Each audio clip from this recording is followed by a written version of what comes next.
Okay, we're moving into 8.4, but you'll notice we're starting back on our original page of our notes. This is our starting point for this chapter, dealing with quadrilaterals. And a quadrilateral is just any shape with four sides. But then we started getting very specific. We started off by saying the first specific type of quadrilateral is a parallelogram. And we said that a parallelogram is a quadrilateral with opposite sides parallel, opposite sides congruent, opposite angles congruent, and the diagonals of this shape bisect each other. We are going to continue down the flowchart. And you'll see that once we go from a parallelogram down, we actually break into two different sections. And then those two sections merge together. Now, some of you already are able to identify this shape without even knowing any properties about it. You can already identify that it is a rectangle. And some of you are able to identify this shape, again, without ever seeing the properties of it, as a square. And some of you are able to identify the third shape. Some of you may not, but that's okay. This shape is called a rhombus.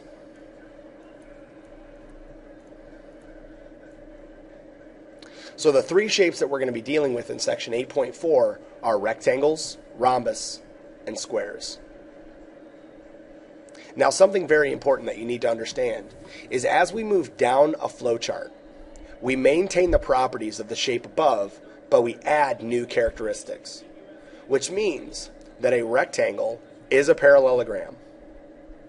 It shares all the properties of a parallelogram. And yet there's something about a rectangle that makes it more than a parallelogram. And you'll see what I mean. What I'm going to do first is on my main page, I'm going to go through and list the properties of a rectangle, the properties of a parallelogram. I'm going to list them here.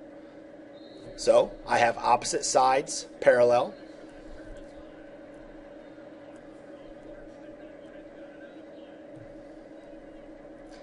I also have opposite sides congruent.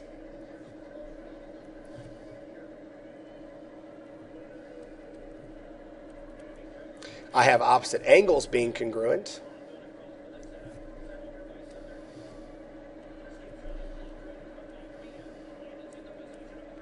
And I have diagonals that bisect each other. So, draw a couple diagonals here.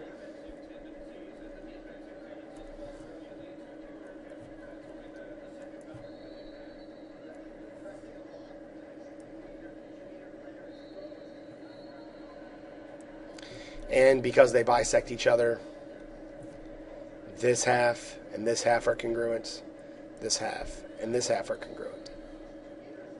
So you'll see that a rectangle has all the properties of a parallelogram, but there's something that makes it very unique. And to see what's unique about it is we are going to drop all the way down to our 8.4 notes. You'll see the exact same thing. We go from a parallelogram down to a rectangle. Now listen to this. A rectangle is a parallelogram with four right angles, which means here in the corners of my quadrilateral, I have 90-degree angles. That's what makes a rectangle different than any parallelogram. A parallelogram is a quadrilateral tilted. A rectangle has to have perfect 90-degree angles. So I'm going to go back up to my shape, to my first page. And I'm going to draw 90-degree angle marks in all the corners. Now your shape might look like mine in that it's very marked up. That's okay. What I want to do is I want to make this first page a reference point to every shape. I want to have all the properties listed so that I can always say what makes a rectangle different than a parallelogram, what makes a square different than a rectangle, what makes a square different than a rhombus, so on and so forth. So what I'm going to do is I'm going to put right below rectangle, I'm going to write the words parallelogram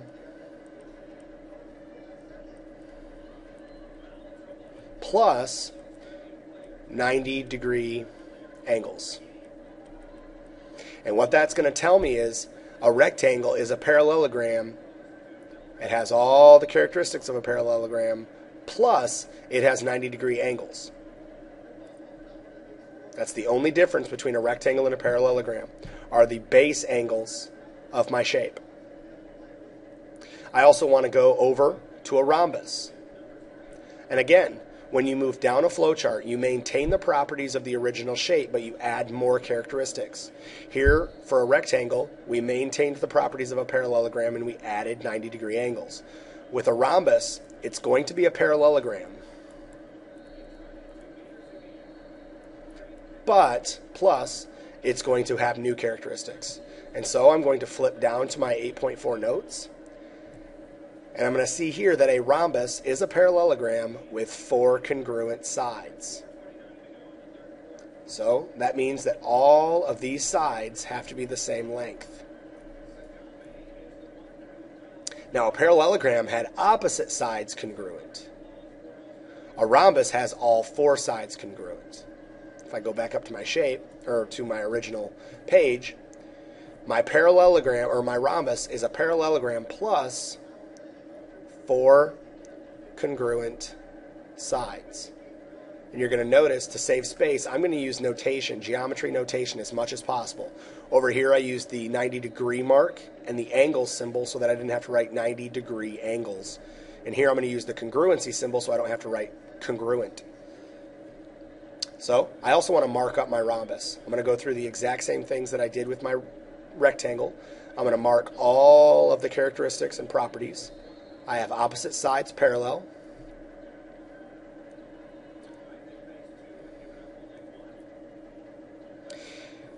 And I'm going to skip the opposite sides are congruent because I have all 4 sides congruent. And I'm going to go right to opposite angles are congruent. I know that this angle and this angle are congruent. I know that this angle and this angle are congruent. I know that diagonals bisect each other, so I'm going to draw some diagonals very quickly.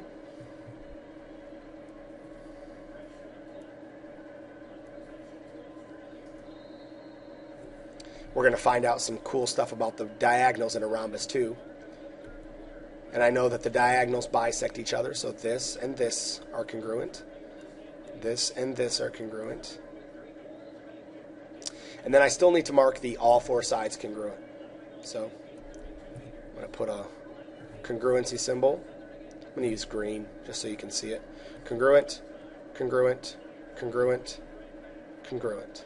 All 4 sides of the rhombus are the same size. There's one more property of a rhombus that we need to look at. So I'm going to go back to my 8.4 notes. But I'm also going to flip the next page. And trying to find the one that I'm looking for. A parallelogram is a rhombus if and only if the diagonals are perpendicular. That's the one I wanted right there. I want you to look at this theorem. We're dealing with a rhombus, okay? And it says a parallelogram is a rhombus if and only if its diagonals are perpendicular.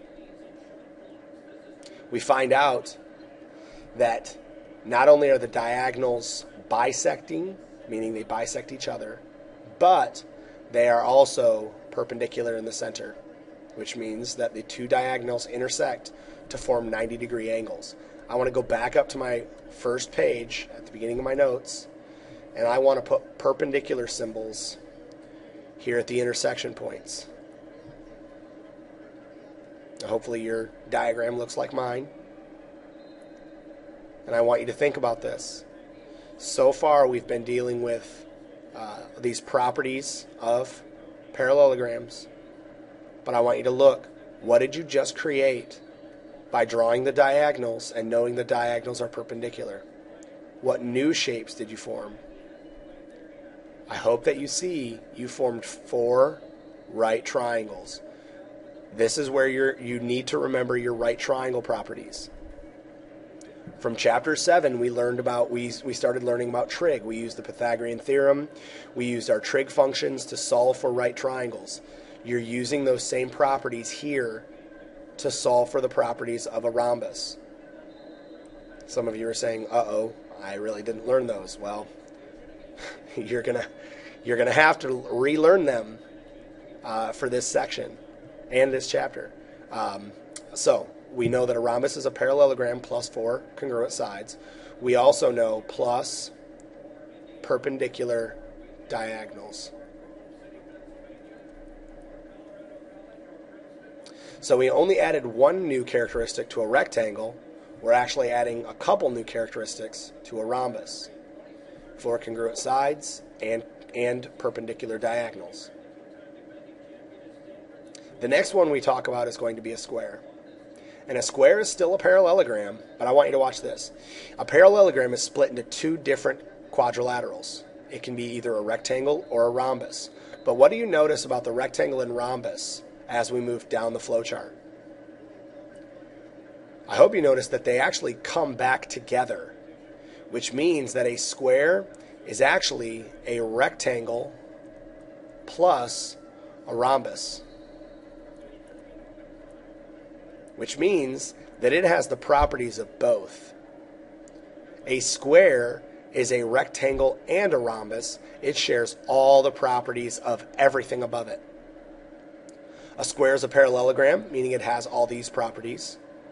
Plus, it has the new properties of a rectangle and the new properties of a rhombus. We need to go through and mark up this square now. And so I'm going to start with my parallelogram. I know that opposite sides are parallel.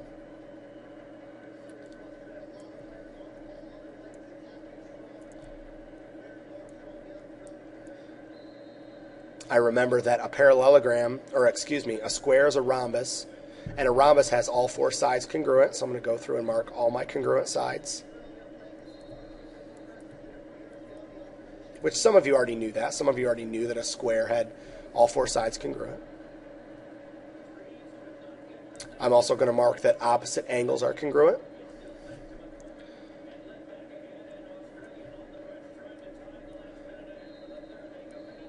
You'll notice that I used one tick mark for all four angles, and the reason I did that is because a square is a rectangle, and a rectangle has all four angles being 90 degrees. And if they're all 90 degrees, then they're all congruent. So we have 90-degree angle symbols. I know that the square is a parallelogram, and the diagonals bisect each other, so I'm going to draw a couple diagonals. 1, 2.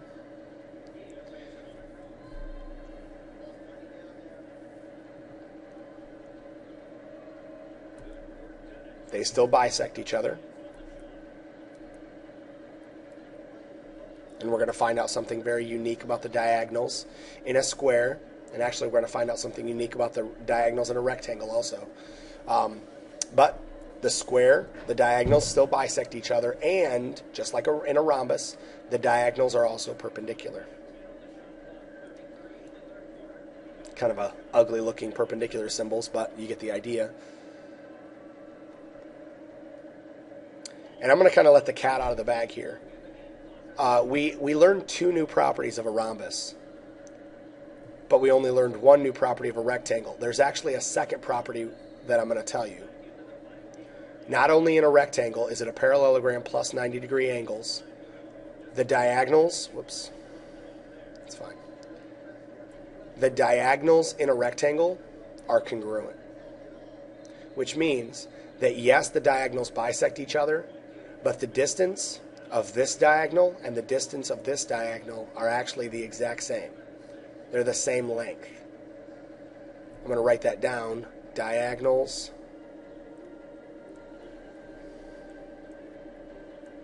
are congruent. And you'll see the contrast of that if you look at the rhombus. In a rhombus, you can obviously see that the two diagonals are not the same size. But in a rectangle, they are the same size. Even though they bisect each other into different lengths, the diagonals are the same size. The square shares those same properties, which means that the diagonals are congruent. Now, we talked about because the diagonals in a rhombus are perpendicular, that we have formed four right triangles. I also want to apply that same idea in a rectangle. Because you have 90-degree angles inside a rectangle, you also have right triangles. where the diagonal is the hypotenuse. And in a square, let me highlight the right angle in a rhombus too. In a square, because it's a rectangle and a rhombus, not only do you have 90-degree angles here, which means that you have right triangles here, just like a rectangle, you also have 90-degree angles in the center, which means that you have right triangles in here. By the way, this means that you're going to pull in your similar triangles.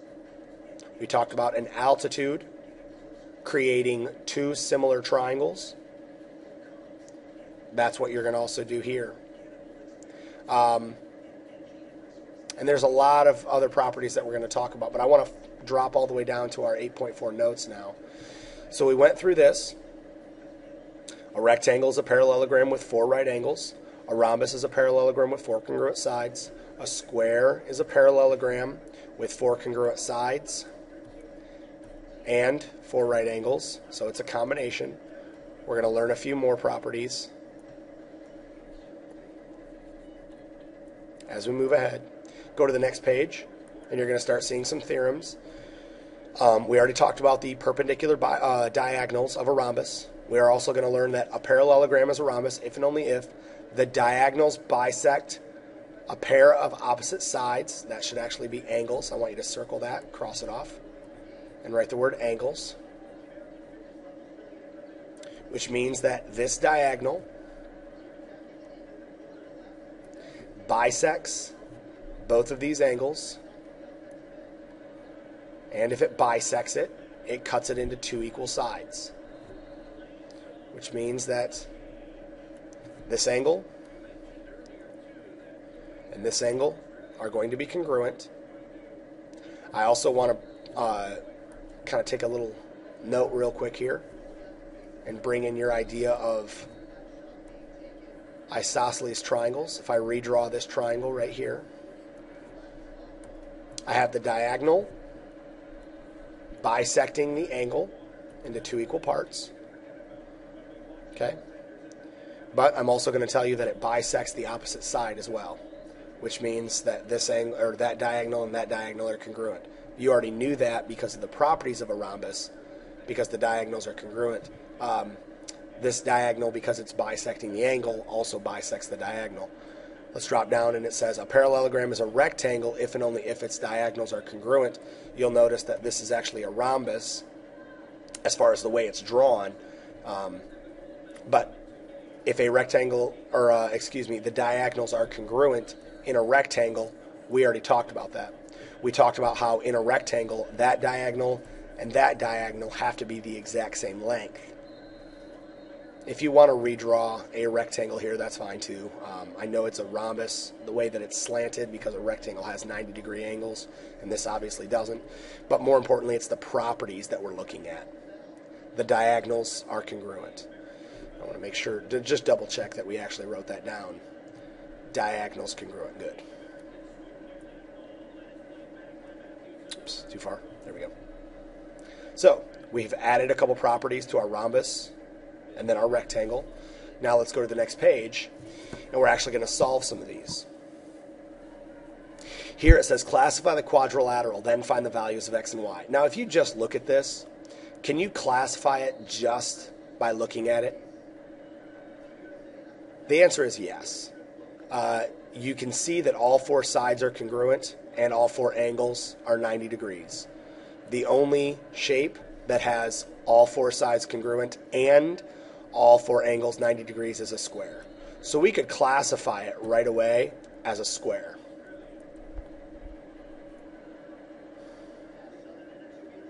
And because it's a square, we could start solving for it. We could start solving for the x and the y. Now if you look, here's the y's. The y's are sides, right? Well, what do you know about the sides in a square? They're congruent. Well, if they're congruent, then they're also equal. So we can actually set our 2 y's equal to each other in order to solve them. And I hope that makes sense, because if you think about it, would I want to set a y and an x equal to each other? No, I would not, because I can't solve it if I have 2 different variables. when I set my y equal to my y, I can solve for y, and I'm going to do the exact same thing for my x. I'm going to set this side and this side equal to each other in order to solve for x. 3x equals 5x minus 4. And I'm going to take a second, and instead of solving this, I'm going to move to the next problem, and I'm going to let you solve that on your own here in a second. But let's look at the next shape. We see again that it has 4 congruent sides, but notice this. Do you have right angles? No, you don't. This angle right here is 127 degrees, which means that it can't be a right angle. So if I go back to the beginning of my section, what shape has 4 congruent sides but does not have 4 right angles? It's a rhombus. A rhombus is a parallelogram with 4 congruent sides. So we know all 4 sides are congruent. We know that it can't be a rectangle because it doesn't have 90-degree angles. It can't be a square because it doesn't have 90-degree angles. Therefore, it can only be a rhombus. I'm going to label it rhombus. And now I'm going to look at my x and my y's in order to solve them. If you look at this x is an angle. Well, what do you know about the angles in a rhombus? Yes, they're congruent to opposite angles, meaning this angle and this angle are congruent. But I don't know that angle. I can't set it equal to something that I don't know. Yeah, I could say angle S is congruent to angle U, but that doesn't do me any good because I don't know what angle U is. They did give me angle T.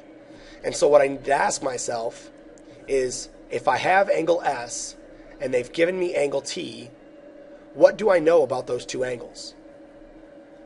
Do they share any properties, or are there any properties that I know and could use in order to solve for angle S? The answer is yes. These two angles form consecutive interior angles. I hope that you see they form a C. And because they're consecutive interior angles, we know that they are what? Supplementary. So I could say that angle S, that's actually wrong, that should be minus 1.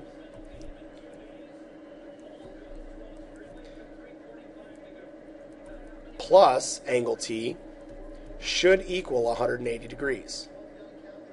I hope that you can understand how we got that.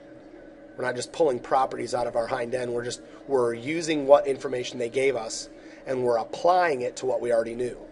Now before I solve that, I'm also going to look at where y is. Y is right here and right here. Well, those are the sides of a rhombus. What do you know about the sides of a rhombus? They're congruent. So I can take that and apply it to this problem and actually say that one side is equal to another side.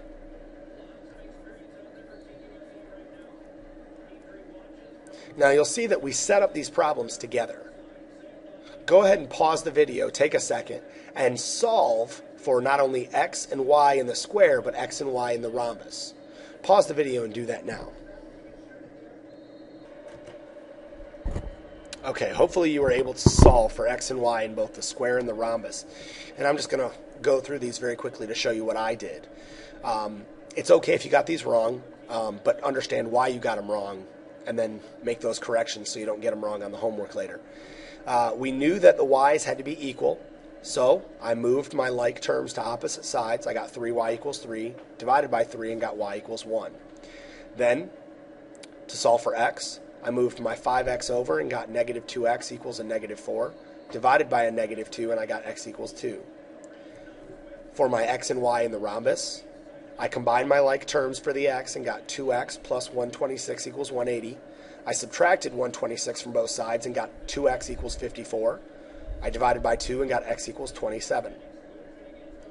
For the y, I moved my like terms to opposite sides, and I got 12 equals 3y. You could have had negative 3y equals negative 12. It gets to the same y. When you divide by 3 or negative 3, you get y equals 4. Hopefully you understand how we did those, how we set them up. If you can't remember how we set them up, rewind the video and look. But if you do understand, let's go to the next problems. And here in this guided practice session, we're told to solve for these 8 properties. Now, for the sake of time, I'm going to go through and explain what each of them are, but then I'm going to solve them and have you pause the video. And if you feel confident that you can do this, you can just fast forward to the correct answers. But let me go through first.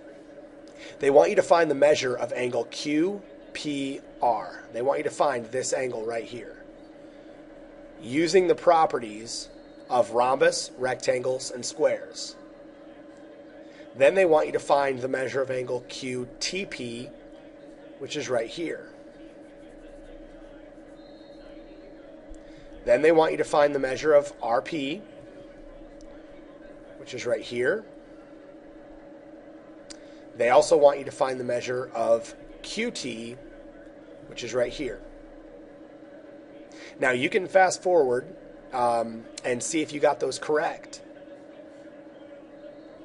Let's drop down and look at 5 through 8. For number 5, they want you to find the measure of angle WXZ, which is this angle right here. Number 6 asks for the measure of angle WPX, which is right here.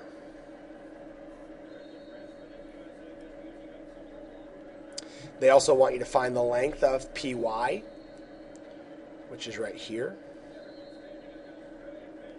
And they want you to find the measure of WX,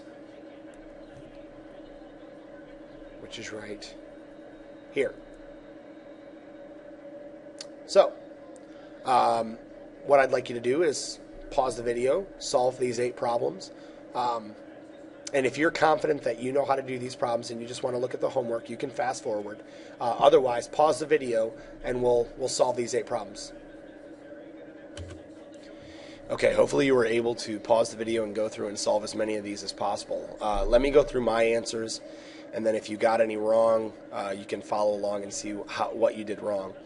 To solve QPR, which is right here. Oops. QPR. I knew that in a rhombus, the diagonals bisected the angles. Well, bisect means into 2 equal halves. So if this half and this half are equal, then if this half is 30, this half should be 30. That's how I got QPR to be 30. Then I solved for QTP, which is right here. QTP. Well, I knew that the diagonals of a rhombus not only bisected each other, but were perpendicular, which means that all 4 of these angles formed should be right angles. That's how I knew that QTP had to be 90-degree angle. That actually helps me solve for the length of QT, which is right here. And I actually solved it on this page.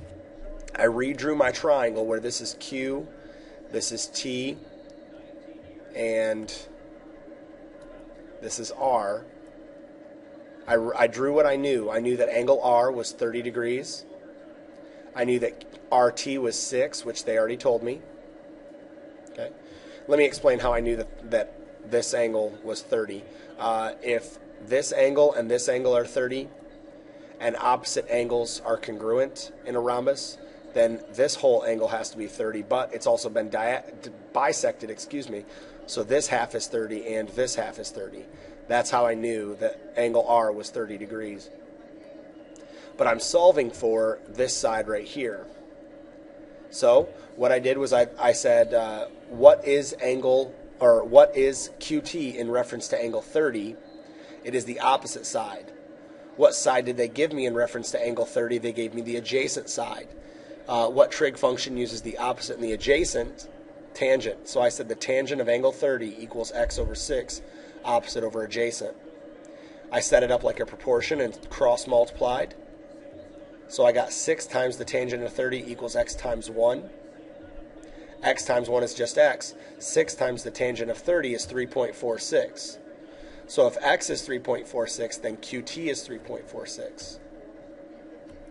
Hopefully that makes sense on how I solved that. But again, you'll notice we had to bring in our trig. If you don't remember how to solve for trig, then I suggest you open up the Chapter 7 notes. the videos, the tutorials, and watch a couple of them to kind of refresh your memory on sine, cosine, and tangent. Then let's drop down to 5, 6, 7, and 8. Now, I'm going to tell you right now that 7 and 8, they're asking for line segments PY and XZ, or WX, excuse me. These are segments, and you really cannot solve them without giving any side length. You'll notice that we don't have any side lengths here. But I want you to think about this. If this is PY, what other segments is PY equal to? Forget numbers, forget lengths like we did in 3 and 4. Let's talk about what other segments it's equal to. Are there any segments that PY is equal to? And the answer is yes. It's equal to not only WP, but also, it's also equal to XP and PZ.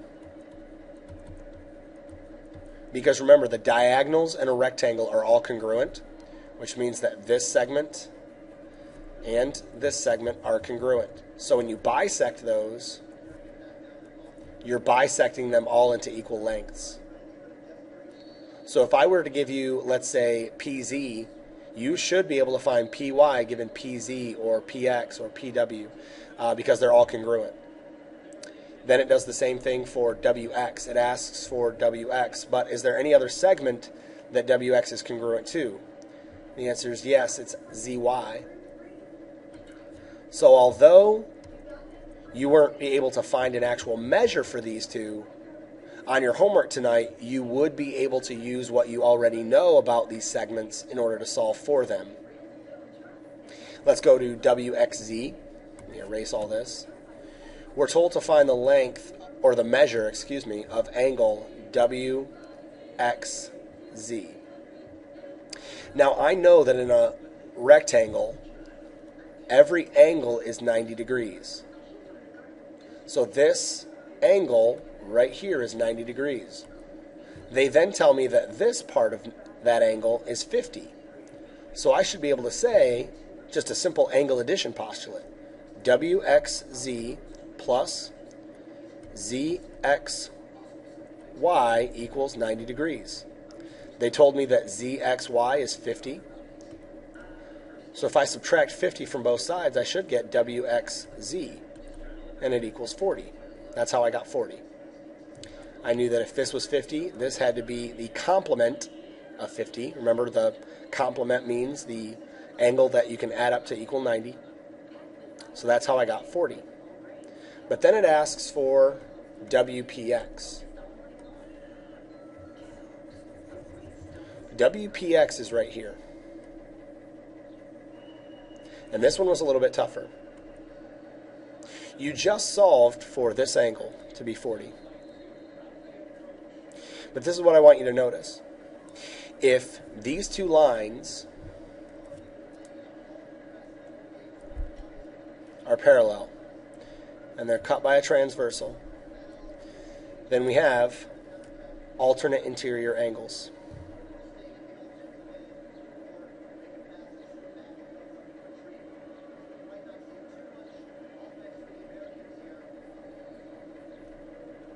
And we're going to take that same idea for these angles. If this angle is 40, and this angle is 40. And you're going to see that we have those opposite sides being congruent, okay? But we also know that the diagonals are also congruent. We know that this is 40. We know that this is 40, or excuse me, this is 50, and this is 40. We also know that the diagonals are congruent. And if you remember your isosceles triangle properties, remember isosceles means that two of the sides are congruent. You not only know that in an isosceles triangle, two sides are congruent, but you also know that the angles opposite those sides are congruent. Which means that if this is 40 and these two sides are congruent, then this also has to be 40. And if this is 50 and these two sides are congruent, then this also has to be 50. Now we already knew that with our alternate interior angles, but it does help you to go through and solve for all the other angles. Now I want to show you something. This triangle right here, we have two of the three angles. In fact, the angle that we're missing is the angle we're actually trying to solve in WPX. The inside of a triangle adds up to how much? Good, 180. If this angle and this angle are 40, you have 40 plus 40, which is 80, which means that this angle has to be 180 minus 80. That's where I got WPX to be 100. So hopefully you understand how we solved that. Hopefully you understood how we solved the top four problems. And if you need to review this section, rewind it and watch it again to understand how to solve the different properties of a parallelogram, a rhombus, a rectangle, and a square, then go ahead. Otherwise, let's go ahead and look at your homework now.